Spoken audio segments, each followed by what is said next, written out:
গতকাল এই গোপালগঞ্জে প্রচুর বৃষ্টি হয়েছে। বৃষ্টি হওয়ার কারণে গোপালগঞ্জের অধিকাংশ জায়গা জলাবদ্ধতায় ভরে গেছে। এই কারণে আজকে আমার সরজমিনে গতকাল আমি বেরোইছি, আজকেও বেরোইছি। আমাদের গোপালগঞ্জের অপরিকল্পিত শহর, এখানে কোনো পরিকল্পিত কোনো ড্রেন নাই, কোনো রাস্তা নাই।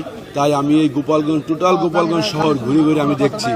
দেখার পর যাতে আমার সাথে পৌরসভার কর্মকর্তারাও আছেন, আগামীতে আমাদের যে বাজেট আসবে এবং আমরা চাই পরিকল্পিত একটা শহর গড়তে, এই জন্য ইসলামপাড়া, আজকে আমি এখন আপনাদের সাথে ইসলামপাড়ায় দাঁড়াই কথা বলছি। এই পাড়াটার বেহাল দশা। এই পাড়ার মানুষরা স্কুল কলেজ, বাচ্চারা স্কুল কলেজ যেতে পারে না, বয়স্করা তারা হাঁটতে পারে না। এই রাস্তা, ড্রেন কিছুই এই পাড়ায় নাই।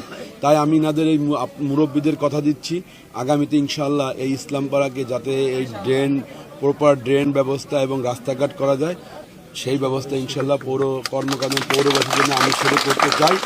আর অন্যান্য পাড়ার যে সমস্যা আছে, সব সমস্যা আমাদের মাননীয় প্রধানমন্ত্রী জনাব তারেক রহমান, উনি 25 পৌরসভা, 25 প্রকল্প, 16 প্রকল্প এবং ওয়ার্ল্ড ব্যাংকের যে প্রকল্প আমাদের গোপালগঞ্জ পৌরসভা তার মধ্যে আছে।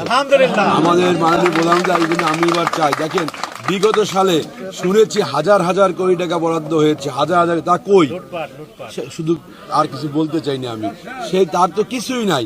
আমি আজকে আমি একজন এমপি হয়ে এদিন ঘেমে যাচ্ছি, সরজমিনে এসে আমি আজ এখানে দেখছি।